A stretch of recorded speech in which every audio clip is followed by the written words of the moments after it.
this beautiful Choose to Be Awesome Tuesday, where we sit and we talk everything books with Audrey Chirenje. It's such a great time because we get to kind of get into the minds of the authors and, you know, the story behind everything. And I do know you do a lot of work helping the behind the scenes. You are filled with so many books, Audrey.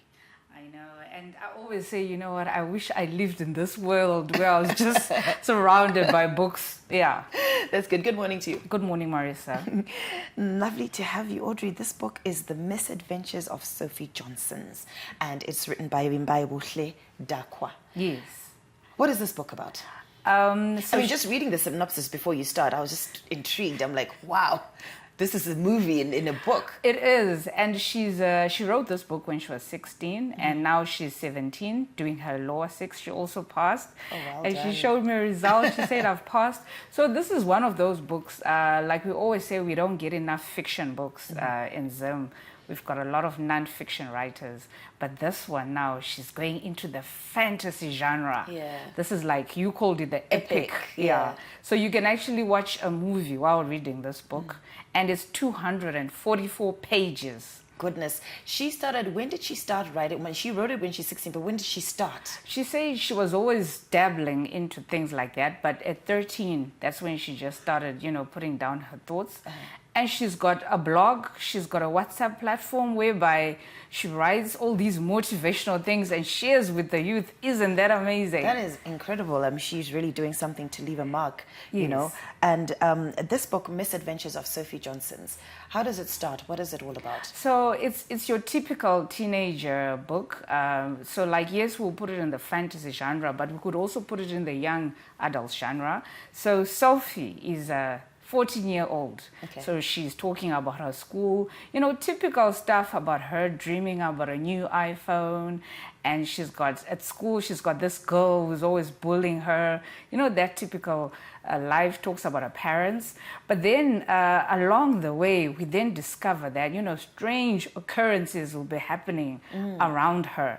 And then, not to give any spoiler alerts, along the way, even further, we discover that she's got magical powers. Oh, wow. Yeah, she's part of the royal family, and it comes with magical powers.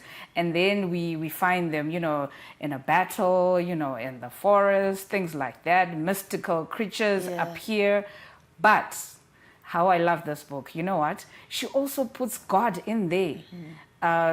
Which was very rare for me. I know I've watched a lot of Marvel movies and all that. Yeah. But then you never see the aspect of God. Yes. So like, even if you read the quote, you can read the quote. Okay. The quote says, "Mightier than the seven seas, omniscient he is, omnipresent he is, immortal he lives, superior to all beings, significant to all species, ruler of the galaxy, king of the world, almighty God exists." This is a quote which comes amidst a battle, yeah? So obviously our heroine is facing issues, but she's got this amazing quote which comes out of her. And then even when you look at the lessons, if you ask the author, can you tell us lessons about this book? She'll just tell you that, you know what, in this world, you know, we scribble, we dribble, but we should always know that there's the Almighty, and all things good always come to pass. Yeah. That's quite mature for a 17-year-old. I mean, obviously from her to be 13 in this phase of her life. The support structure. I mean, if you're writing a book, 244 pages, you're writing your O-levels and stuff. How was her support structures? I do know that you said her dad was there. Yeah, I mean, the dad is amazing, but she says her whole family, she's got siblings, brothers, but I just want to commend the family for supporting her.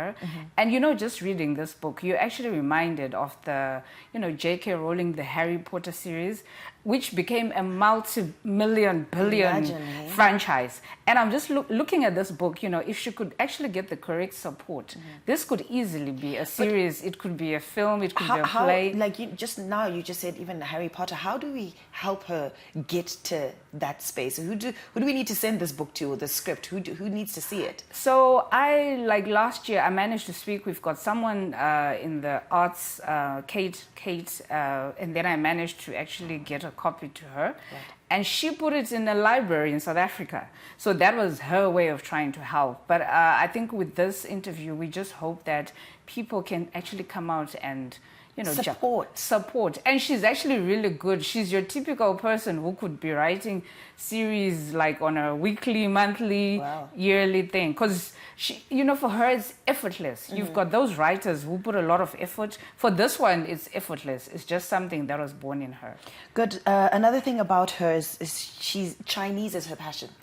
100%. And then you see even in the book, I mean, I've just started watching Korean movies, by the way. My kids introduced me to her. So you then pick up the words and stuff like that, like your greetings and stuff. But she started liking Chinese from a young age.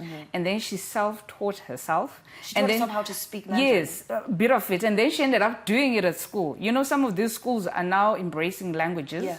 I hear at the UZ there's actually Chinese as a degree program. Wow. And then part of I think the first year, they do Chinese as part of a compulsory subject. Yeah. Because I think the world is going Mandarin.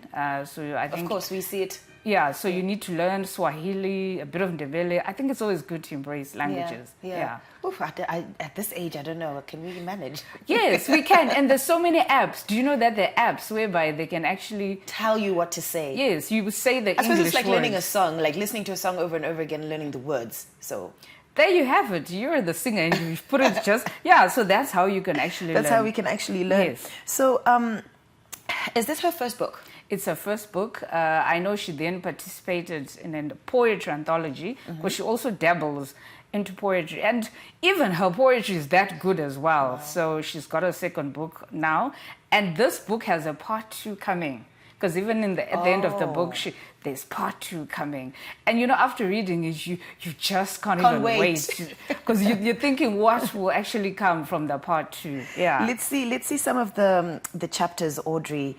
I'll just pick one randomly. I know you said you worked on the book, so you know it. So this one in chapter 12, it says the unexpected. Yeah. What was that about? I'm not going to say, but I'll actually just a little bit.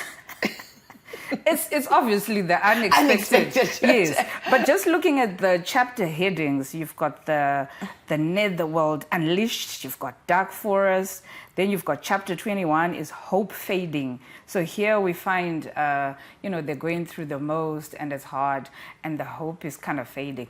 But there's always a but.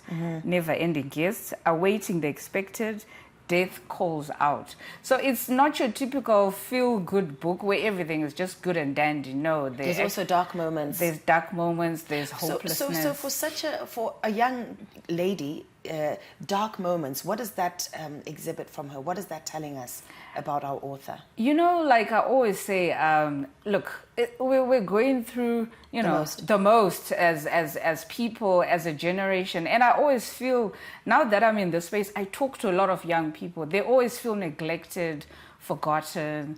For the parents, we're chasing the money, we're chasing the whatever, and then even at school, like if you look at her, she's your typical nerd, just like me, glasses, but very smart, very well spoken. So most people will not understand her. Right. So even imagine saying I've written a book, the other kids will be like, you started your rambling and whatnot. A 244-page book. Exactly. So you find that for most kids, they find an escape. So for some, it can be the writing, the books, the movies, even this Chinese, learning Chinese, that can actually be seen as a way of escaping. Yeah, that is very true. I do hope that she's okay. No, she definitely, she puts it in the writing. Yeah. But you know what I actually found, Audrey, is when you write things down, it's actually therapeutic. Like for me, I've started writing a lot now, and every single day I'm writing something, and it's actually therapeutic for me. It's coming off my chest, it's on paper, and you actually think, hey, it wasn't too bad. I actually overcame that. Yeah. Do you know what I mean? So at the end of the day, it's cathartic. Good. And for some, they even say, even if there's someone you're holding a grudge against, you can write a letter. You don't have to post it, or in this age, email it. You can just write all those issues, vent even say those bad things that you can't say, in public. And then you can burn the letter or just tear it up. But for you, some of those emotions would have left with you writing it down. Wow, that's good. So what is her social media handles? Where do we find her? She's Buhle Dakwa on all social media, Instagram, Facebook, LinkedIn. And on TikTok, she's called Shadow Myth Novelties. I mean, just look at that name. It just tells you that this person is deep, right? It really, really does. And I'm also just reading here that she's the founder of Buhle Novelties. and a motivational speaker as well. Goodness, she's done so much already. Trying to motivate the youth. And even us, older people, I was motivated by her and her story and just her quiet confidence. We also have a world which appreciate the loud and brash people. Yes. And then the quiet and Calm. the calm, Introverts. collected introverts. Yeah. People then assume they're just not, but they're equally intelligent. Yeah. They just choose when to unleash that Yes. powerness in them. And I love that about introverts. You're quiet initially, but then you start opening up and you actually can see that you are one of those people. I know. When you find your people, I know. it takes time. But when you find them, you can just be yourself Exactly. with them. And I think that's the beauty of it all. So where do we find this book? Okay, the book is at Lifestyle Bookstore. That's at Eastgate Complex. Then you can also just reach out to her on social media. She'll arrange a delivery of a copy. And the book is $20. And I'll say chete because this is 244 pages. Because we've got books which are 50, 60 pages going for $10. Exactly. Yeah, so Exactly. in fact, in a good world, this book would even cost more. It should cost like $60 or something more. But anyways, look, I'm looking forward to maybe reading it as well. But, just reading the synopsis and just kind of the culture she carries as an individual young lady, it's quite inspiring. And if you're saying she's inspiring older people, she's got something going good for her. 100%. Yeah. I'll make sure I give you a copy of the anthology that she participated in. The poetry is just rich. It's really good. It's rich It's and really, powerful. really good. Yeah. And that's the second book that she's coming out Yes, with. yes. And then the third one will be the part 2. Part 2 coming soon. Part 2 coming soon. Konapo, ipapo.